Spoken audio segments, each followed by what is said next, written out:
Hi again for another episode of Voice from the Clouds. And this week, it's my absolute delight to welcome the wonderful Roz Morris. Hi, Roz.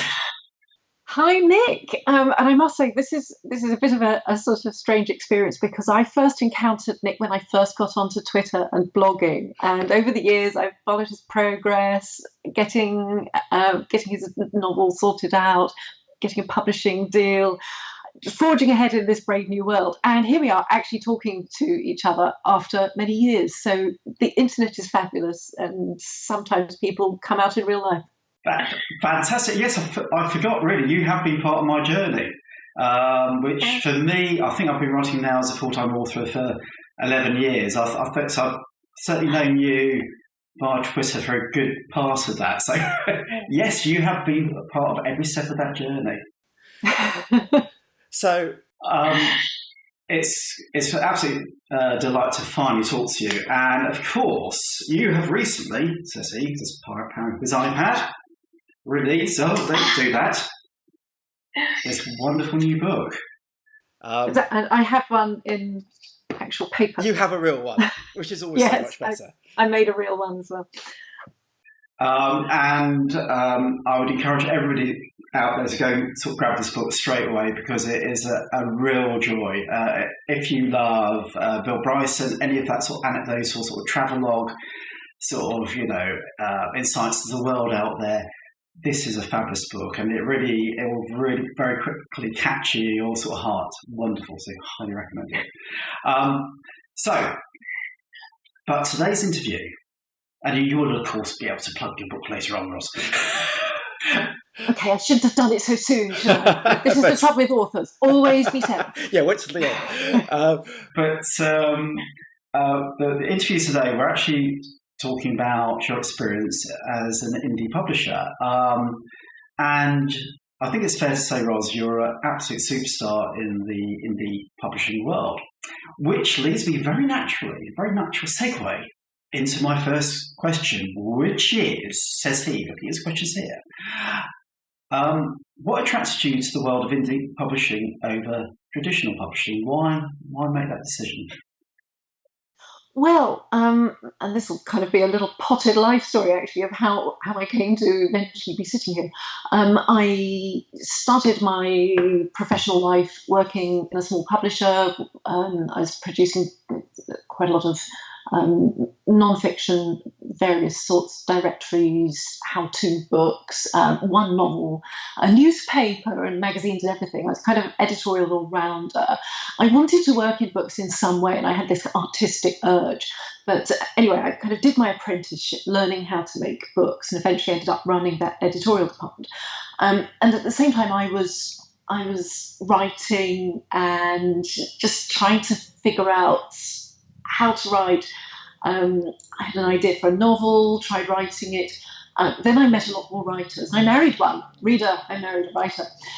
And that meant I was suddenly among people who took writing really seriously. It was quite natural for them to have a book on the go. And that was just exactly the way I felt too. So I started writing seriously, was contacting agents and publishers, and I was giving good feedback, and they were saying, well, you're talented, you've got good ideas and so on, need to learn a bit more. Then because of the people I knew, I got the chance to do a bit of ghostwriting because my husband, who had a book he'd written, was the publisher who had commissioned it suddenly changed their mind about what they wanted. And he said to me, I don't really have time to rewrite this book. And actually, it's cheeky of them to ask. So he said, but you could do it. You could easily do this with what you know now. So I did. And the publisher accepted the manuscript. And then we said, well, hey, here is another new writer for you. So I kind of got in by the back door, and I started writing manuscripts for publishers when they needed them, and editing and so on.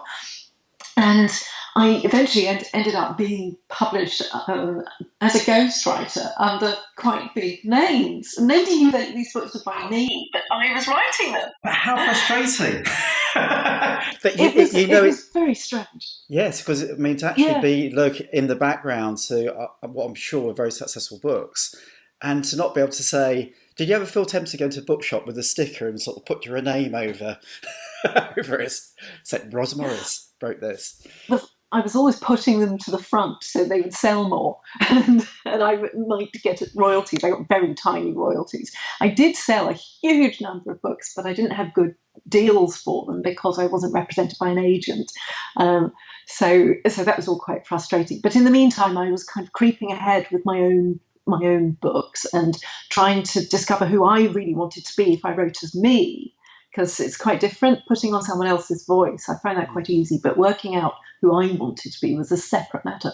And I eventually got representation from an agent, and that was brilliant. But the agent found, although she really believed in the book, she said, the trouble is publishers are telling me it's too unusual. And there was also the problem that the publishers knew what else I'd written, and they were thinking, pound signs, get her to write more of those. Yes. So I got typecast as someone I wasn't.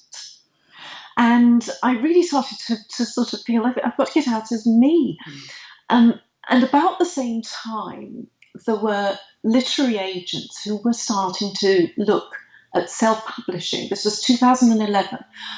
They were starting to look at self-publishing for some of their authors who had backlists that were out of print, but that there would be a demand for because readers still wanted them. Yeah. So these agents were saying, if we help our authors to self-publish properly, then they could get their books out, the books get a new lease of life. And they were also thinking of doing this with authors they got who they really believed in, who they thought were good, but were just too outside what the market was looking for. And I thought, that's me. Yeah. And also, with the background I had in publishing, I already knew how to make books. And so the two ideas came together, and I thought, I'm going to self-publish my novel because I passed the test. Yeah. And I'd already self-published because while I was doing all this in parallel, I had a writing blog, which you may have sort of stumbled across me doing. Indeed. Excellent blog. And I made a lot of friends that way doing this. And I self-published this, which is called Nail Your Novel. It was the name of the blog. It was really just about how I went about writing a book, because I found quite a lot of people would get stuck at various points. And I'd been through all those hurdles, and I sort of found ways of dealing with all the times when you get in a muddle and you don't know what to do. So I wrote this book that was about how to do that. And I self-published it because my agent said, really, there are too many of these out. Just don't even bother trying to take it to publishers. So I put that out.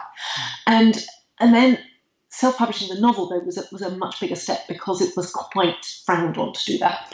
But as I said, I sort of had the confidence behind me that an agent had taken it seriously and taken it out and presented it as, this is what you could publish. And so I did publish it, and it was the best thing I ever did, really, because I found an audience for me as me. Roz, that was a really interesting answer. It's fascinating how sort of history sort of propelled you into the world of ghostwriting and almost just trying to hold you in that sort of like area until you very actively sort of broke out into the world of sort of indie publishing. So it definitely sounds like it was the best move that you could have made at the time. Yeah, yes, it was. And I was lucky because I always say to people that those first years of working in that publisher gave me really useful life skills. Essential. But we're also very lucky that the very good tools came along, because at the time, again, it was 2011, and Amazon had not long launched KDP. There was CreateSpace for making print books well, and they were really easy to use. And so I started with those and then sort of crept out into other areas like Smashwords and Kobo and Ingram Spark for the print books. But it was made very easy to start on. So what year are we talking about there? About 2000? 2009 was when I published my first book, which was Nail Your Novel. But the novel I published in 2011. Yeah. Oh, fantastic. So, and it sounds to me that you've never looked back. But really, yes. I mean, you must get to the point. Are you tempted ever to go for a traditional publishing deal, or are you very much set now on the sort of the track of being an indie publisher? Well, I'm always looking at what the options are for each book. With novels, it's especially the kind of novels I write, which are sort of contemporary, quite literary, quite story-driven. They're the kind of novels that don't fit easily into the easy-selling genres. So if I had a publisher behind me, it would probably make life a lot easier in terms of getting the right kind of reviews, getting the word spread among the right kind of readers. So with every book, I always weigh up whether I'd be better just taking it out to some agents or publishers directly and seeing if I'm a good match for them. I think it's important with every kind of book to seriously consider what's going to be best for that book. With Not Quite Lost, the travel memoir, I didn't think it was worth taking that out to publishers because I thought it's just a little book for me to see how far I can go with it. It was a labour of love. I thought with that book that the most likely reply I would get from publishers and agents would be, "You're not a columnist in newspapers, we don't know who you are." So that's going to mean that you're not an attractive prospect for a publisher.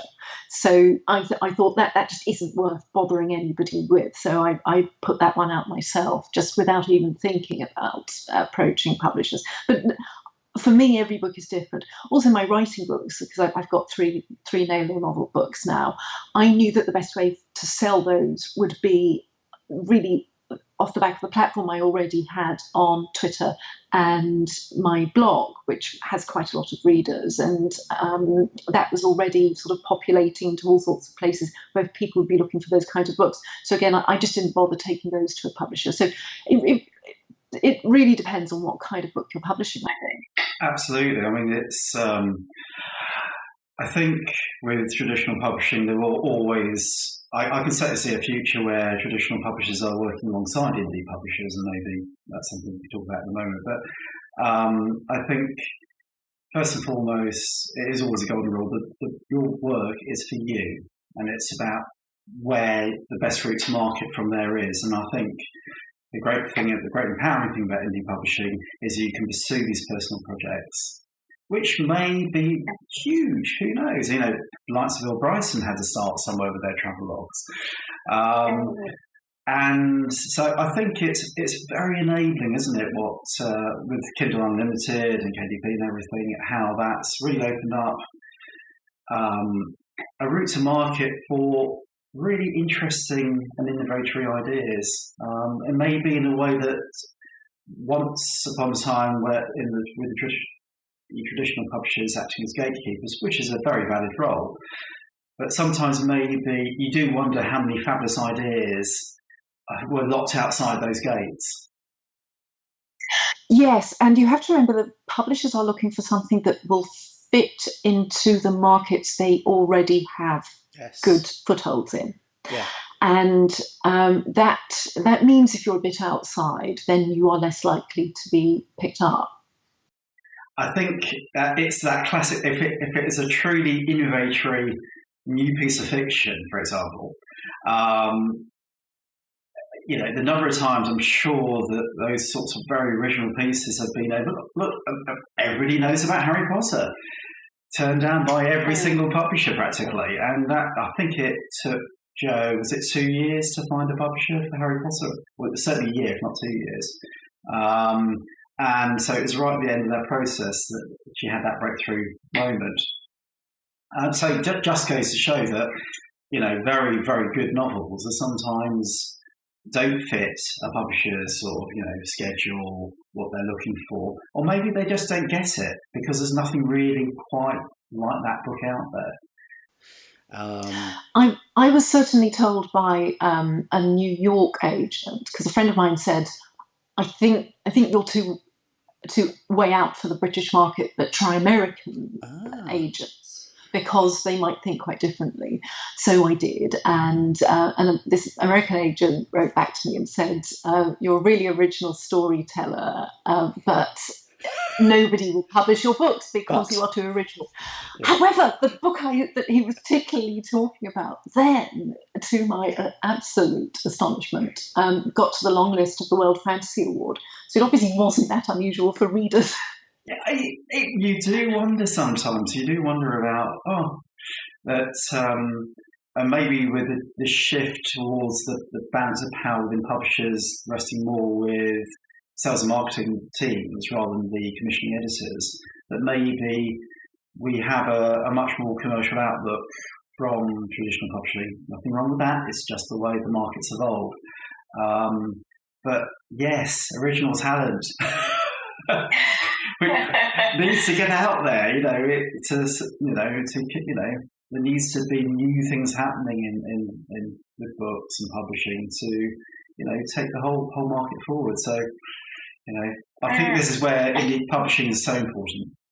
I see a lot of writers start with a very ambitious idea, and that's what makes them really decide they're going to learn to write. And they spend months and maybe years trying to get this book right. And then they send it to somebody like me, or they send it to an agent, and it still has actually got a long way to go. And that's where gatekeepers or people in a gatekeeper role can be useful, because they can say, this isn't ready yet. You need to maybe learn more about craft or characters, or read a lot more in your kind of genre to get something that a reader will be able to get. So something that people seem to overestimate is how good they are until they've done enough of an apprenticeship. This can be the danger with indie publishing, that people put books out too soon. Absolutely. And if they spent a lot more time on them, they would actually have a terrific book. And it's very, very hard for a writer to hear this. It's very hard for them to hear, really need another couple of years in apprenticeship. But if you do, remember your book will be out forever. Absolutely. And your book will make your reputation. And you can't edit your reputation. Once somebody's read something by you that really just didn't work, they'll never come back to you again. But if you just stuck with it and learned more and got good advice, you really need good advisors. Yes. Who can sort of help you go forwards in the right direction. If you do that, then you will have a book that you can really be proud of. And you might find that you get a publishing deal that suits both you and the publisher. Or you might find that you indie publish it, and then your fate is completely in your hands. But the thing is, you will go out with a book that you really will feel proud of when you look back on it. So I'd say self-publish responsibly. Absolutely right. I think it's the learning the craft of writing, and exactly what you're saying about having a mentor. And often that mentor could be a writing coach like yourself. And the unsung heroes of the industry are, of course, fantastic editors out there who will give you that perspective. Sometimes it is, however experienced you are very close to what you write, and sometimes it's very hard to step back sometimes. So the editor comes in with that fresh eye and will be there to help guide you and maybe open your eyes up to a few blind spots from your own work. Certainly to sort of, nurture the idea with you. They are, from the first draft to the third draft, or whatever your process is. In my own case, I think my apprenticeship was 6 years. But I wouldn't have wanted it any other way in the work. That's what I needed, how long I needed to take, to actually... Was that longer than you thought it would be? Oh, who's interviewing who? But yes. I think this is interesting, because we always underestimate the time it will take. Yes, it was. I thought it's the rookie mistake. You get your first manuscript out. And as I famously tell during my school workshops to the students, I sort of say, yes, my first book was rejected by Barry Cunningham himself, who wrote my first book, because I had a friend who got it in front of him. And that was a manuscript I spent 2 years on at that stage. But Barry was actually great because he said, no, Nick, this book's not for us, but there's something really here. You really need to keep writing. So there's a spark here. And so I did. Even from that point, it was another, I think, 4 years to actually had a published book out. But it shows you that sometimes you really need to learn your craft and get to know find your voice.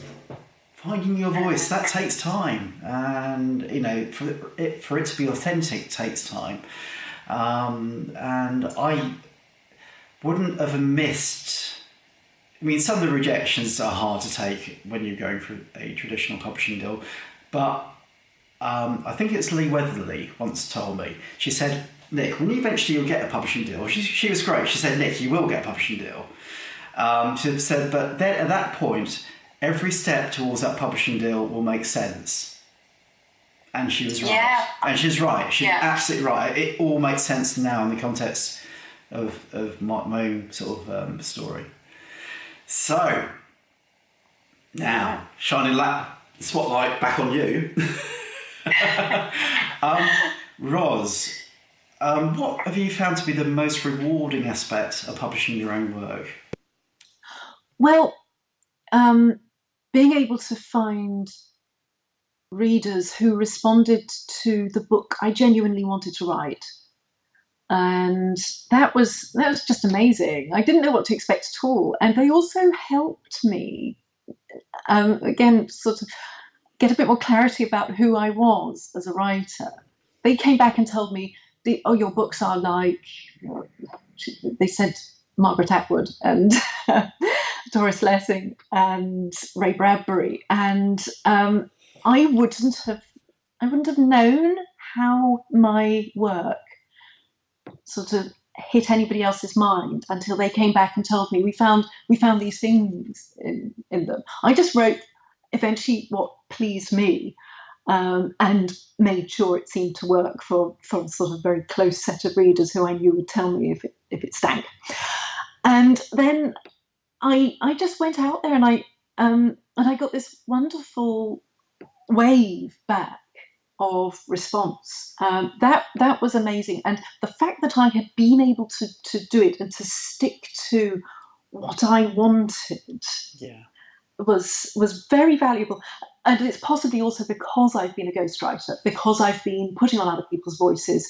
I have seen my ghostwritten books. I've seen them on bus posters and tube posters. Oh, wonderful. Great poster for a book I made on my hard drive. Yeah. And so it probably mattered to me all the more to have my voice. So there's that. There's also the control. Because again, I think I appreciate this more because I know exactly what I'm doing when making a book. So I know all the phases of editing and proofing and copy editing, and I've trained people to edit, to proofread, to copy edit, to lay out books, to write back cover copy, all those sorts of things. And because I had been in charge of that in other capacities, it was very nice to be able to take charge of it for my own book, just to make sure the quality was absolutely right. Because sometimes when I worked for publishers, when I was ghostwriting, they would send me the galleys of the book. They sent galleys to absolutely anybody who seems to have been involved in the book. So I'd find myself proofreading the book, and I'd find howlers all over the place, and I'd think, these would not have been spotted if it wasn't for me, and I'm not even meant to be a proofreader. So, having seen worrying things like that, I was all the more grateful to be able to take charge and think, right, the quality of this book is down to me, and I am happy to take that responsibility. Yes, I think sometimes readers won't be aware sometimes that as the author, sometimes with the traditional publisher, the work goes out there that you haven't. Sometimes maybe you would have sort of done it slightly differently, or there would have been sort of additional editorial checks and measures. And I think that's the joy of indie publishing. It gives you complete control over every step of the process, and you can really hit the quality marks and go, yes, yes, yes. I mean, I did hear a comment back from Frankfurt book fair about traditional publishers saying that there is this danger with indie publishing that you can hit publish too quickly, and that is true. But also, I think that what that doesn't take into account is there's a lot of very professional indie publishers like yourself, and hopefully like me shortly, who take these steps very, very seriously. And we both have it, in our cases, experience of traditional publishing. We know the process. We understand what's called for. And I think now, certainly the best of indie publishing can absolutely hold its head up high alongside traditionally published books. There's some wonderful work coming through, absolutely polished, beautifully edited, crafted, and nurtured and loved. Sometimes which maybe a publisher might be guilty of pushing through a bit too quickly. And, I think my advice would also be to anybody who's indie publishing, take your time.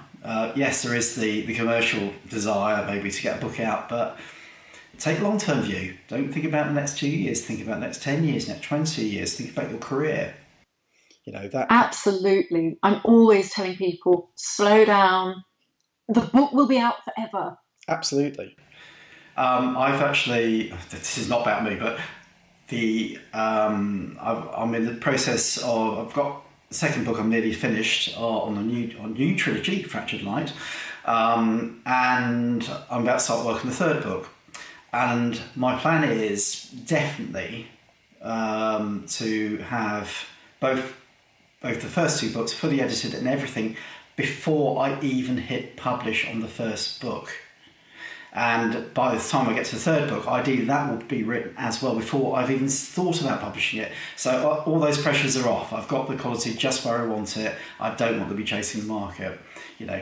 Right for you. Don't worry about getting out to the market. It's much better to get a polished sort of product out to market. Yeah, that sounds really good. Getting one in hand so that you don't ever feel like you have to rush. You just notify, or your mind just relaxes, and you're able to do what's necessary for the book without being in a panic. Absolutely, enjoy the writing process. It's not a race. Yes, I know people can turn out 50,000 words a month, and there are incredible techniques to do that, but that's just the start. Sometimes you have to live with a book. My pet phrase is book whispering. Why whispering? Because sometimes your characters are really talking in a very quiet voice, so you need to really listen to what they're trying to tell you from between the pages of your manuscript. Really sort of feel the heart of your book, understand where it's coming from. And sometimes those nuances takes time. It's not something you can just manufacture necessarily.